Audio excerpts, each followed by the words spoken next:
Last week episodes ഒക്കെ ഒന്ന് കണ്ടോ? ഓഡിയൻസിനെ വരെ സാഡ് ആക്കി നിങ്ങൾ. അതെല്ലാം നമ്മള് പറയാം. ഞാൻ ഒരു കാര്യം ഞാൻ പറയാം, ആരെയും മിസ്റ്റേക്ക് അല്ല. It all happens due to a situation. അല്ല എനിക്ക് അങ്ങനെ. ഹലോ, ആദല നൂറ. ആദലയുടെയും നൂറയുടെയും ഒരു ലൈവ് വീഡിയോയുടെ കുറച്ച് ഭാഗങ്ങൾ ഇങ്ങനെ ഓടി നടക്കുന്നുണ്ട്.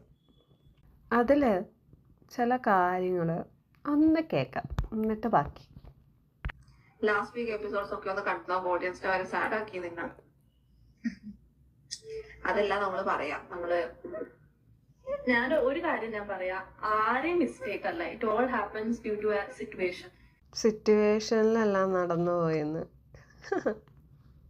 എന്തൊക്കെയാണ് അതിൻ്റെ അകത്ത് കാട്ടിക്കൂട്ടിയെന്നുള്ളത് ഇറങ്ങി കഴിയുമ്പം എപ്പിസോഡ്സിൽ എത്രമാത്രം ഉണ്ടെന്ന് എനിക്കറിയത്തില്ല. പക്ഷെ ലൈവ് ഉണ്ടായിരുന്നെങ്കിൽ ഒന്ന് കണ്ടു നോക്കണം. എന്തൊക്കെയാണ് ലാസ്റ്റ് വീക്കിലൊക്കെ അവിടെ കാണിച്ചു കൂട്ടിയിട്ടുള്ളതെന്നുള്ളത്. അത്രയും നാളും കൂടെ നിന്ന ആളുടെ അടുത്ത് ഒരു വിശ്വാസവും ഇല്ല.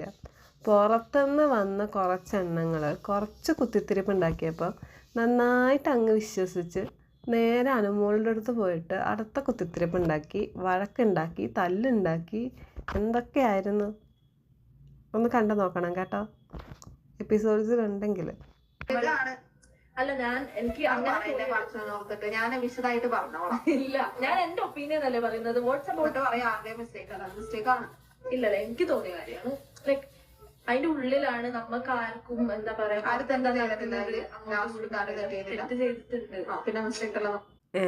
അപ്പോൾ കുറച്ച് മുമ്പല്ലേ പറഞ്ഞ ആരുടെയും മിസ്റ്റേക്ക് അല്ല, തെറ്റല്ല എന്നൊക്കെ. എന്നിട്ട് ഇപ്പം തെറ്റ് ചെയ്തിട്ടുണ്ടെന്ന് സമ്മതിക്കുകയും ചെയ്യുന്നു. ഏതെങ്കിലും ഒന്നിൽ ഉറച്ചു നിൽക്ക്. നിങ്ങൾ തെറ്റ് ചെയ്തിട്ടുണ്ട്, അത് ആൾക്കാർ കണ്ടതാണ്. ഇനിയിപ്പം നിങ്ങൾക്ക് അത് സ്വയം അപ്പോൾ മനസ്സിലാവോ എന്തോ.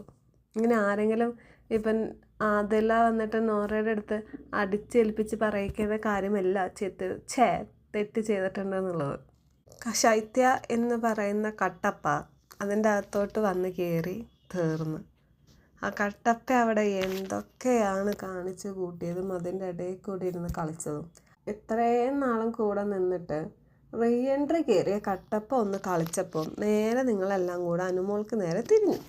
ഈ കട്ടപ്പയുടെ വാക്കും വിശ്വസിച്ച് നിങ്ങൾ ചെയ്ത പ്രവൃത്തി കാരണമാണ് നിങ്ങൾ ടോപ്പ് 5 പോലും എത്താതിരുന്നത്. അതറിയാവോ? പക്ഷെ എല്ലാ സിറ്റുവേഷനിൽ ഉണ്ടാവുന്ന കാര്യങ്ങളാണ്. കഴിഞ്ഞാൽ ഉള്ളിൽ ആരെയാണ് കൂടുതൽ ഇഷ്ടം? ഒരാളെ പറയാം, മനസ്സ് തുറന്ന് പറയുക. ഇവള് കഴിഞ്ഞാൽ ഞാൻ പറഞ്ഞല്ലോ, എനിക്ക് അനുമോളെയാണ് ഇഷ്ടം.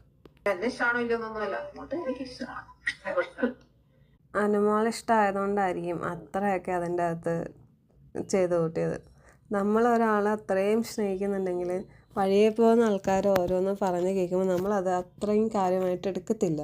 പക്ഷെ ഇത് അത്രയും കാര്യമായിട്ട് എടുത്തിട്ട് അവിടെ കാണിച്ചു കൂട്ടിയതൊക്കെ സമയം കിട്ടുമ്പോൾ ഒന്ന് എടുത്ത് വെച്ച് കാണും കേട്ടോ. ശരി എന്നാൽ.